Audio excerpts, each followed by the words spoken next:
This video is only for education purpose. तो अगर आप लोग भी स्टॉक मार्केट में इन्वेस्टमेंट या फिर ट्रेडिंग के बारे में सोच रहे हो तो सही प्लेटफॉर्म का आप लोगों को पता होना चाहिए, क्योंकि जो ब्रोकरेज रहता है तो ब्रोकरेज आप लोगों का काफ़ी रुपए बहा देता है। तो इसीलिए सही प्लेटफॉर्म के बारे में आज हम यहाँ पर डिस्कस करेंगे। और पहले मैं आप लोगों को टॉप 20 यहाँ पर डिस्काउंट ब्रोकर और फुल सर्विस ब्रोकर के बारे में बता देता हूँ। तो पूरी लिस्ट मैंने यहाँ पर आपको स्क्रीन के सामने शो करा दी है, तो आप लोग यहाँ पर देख सकते हो। बाकी हम यहाँ पे बात करेंगे टॉप 5 में कौन कौन से प्लेटफॉर्म आप लोगों के लिए रहने वाले हैं। तो 2026 में अगर आप लोग भी स्टॉक मार्केट में लंबी अवधि में निवेश करना चाहते हो या फिर आप लोग ट्रेडिंग करना चाहते हो तो प्लेटफॉर्म की इन्फॉर्मेशन आप लोगों के पास होनी चाहिए। तो यहाँ पर किस टाइप के प्लेटफॉर्म आपको मिलते हैं तो सब कुछ विस्तार से समझ लेते हैं।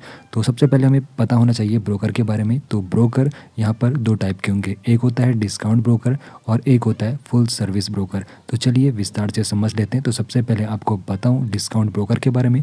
तो ये वो ब्रोकर होते हैं जहाँ पर कम ब्रोकरेज फीस ये लेते हैं और यहाँ पर आप लोगों को प्लेटफॉर्म को खुद इस्तेमाल करना होता है, खुद ही आप लोगों को यहाँ पर ट्रेडिंग करनी होती है, खुद ही आप लोगों को स्टॉक बाई और सेल करने होते हैं। दूसरे होते हैं फुल सर्विस ब्रोकर। तो यहाँ पर आपको विशेषज्ञों के द्वारा रिसर्च मिलती है, व्यक्तिगत सलाह भी आपको यहाँ पर दी जाती है और लंबी अवधि के निवेशकों के लिए यहाँ पर ये बेस्ट रहते हैं।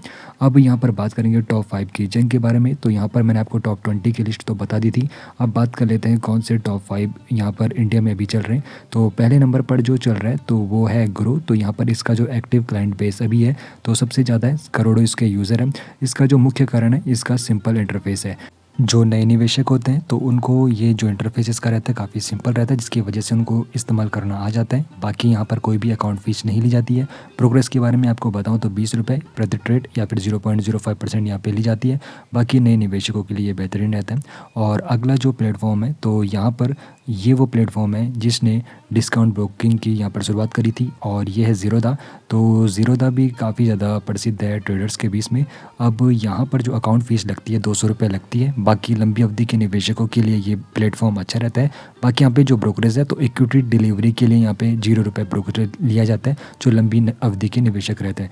अब जो यहाँ पर तीसरा जो प्लेटफॉर्म है तो ये हाइब्रिड मॉडल पर काम करता है। तो डिस्काउंट ब्रोकर के साथ साथ यहाँ पर ये रिसर्च भी प्रोवाइड करता है। अब ये है एंजल वन। तो यहाँ पर इसमें ARQ प्राइम इंजन मिल जाता है, जिसके जरिए आप लोग AI से यहाँ पे सवाल जवाब पूछ सकते हो। और जिनको सलाह की ज़रूरत होती है इन्वेस्टमेंट के लिए तो उनको यहाँ पर ये सुविधा मिल जाती है एंजल वन में। और अगला जो प्लेटफॉर्म है तो ये है अप स्टॉक्स। तो यहाँ पर टाटा ग्रुप का यहाँ पर इसको सपोर्ट मिला हुआ है। अब यहाँ पर जो लोग ट्रेडिंग करते हैं और जिनको टेक्निकल एनालिसिस करना होता है या फिर चार्ट देखने होते हैं तो उनके लिए ये प्लेटफॉर्म अच्छा रहता है। ब्रोकरेज यहाँ पे 20 रुपये प्रति ट्रेड यहाँ पर रहता है। बाकी पावरफुल वेब प्लेटफॉर्म और चार्ट्स यहाँ पर मिलते हैं, जिसकी वजह से ट्रेडर्स के लिए काफ़ी आसानी हो जाती है। और अगला जो प्लेटफॉर्म है तो ये है ICICI डायरेक्ट। तो जिन भी लोगों को निवेश करना है या फिर ट्रेडिंग करना है तो उनके लिए प्लेटफॉर्म सही रहता है।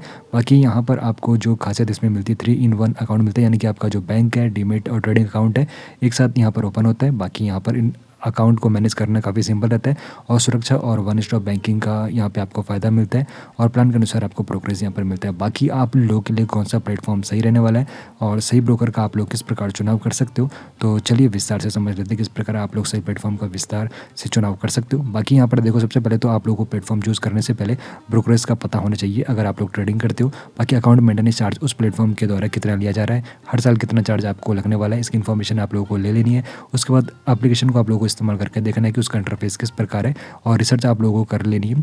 तो फुल सर्विस ब्रोकर अगर है वहाँ पर तो आप लोग उसकी भी रिसर्च कर लीजिए। बाकी आप लोगों को ये भी पता होना चाहिए आपकी निवेश शैली किस प्रकार है। अगर आप लोग एक्टिव ट्रेडर हो तो आप लोगों को उस वाले प्लेटफॉर्म को चूज़ करना है जहाँ पर आपको वहाँ पर फैसिलिटी मिले और ब्रोकरेज कम हो। अगर आप लोग लंबी अवधि के निवेशक हो तो फिर आप लोगों को उस वाले प्लेटफॉर्म को चूज़ करना है जहाँ पर अकाउंट मेंटेनेंस चार्ज बिल्कुल ना हो या फिर लगभग 0 के बराबर हो। तो इसका ध्यान रखें।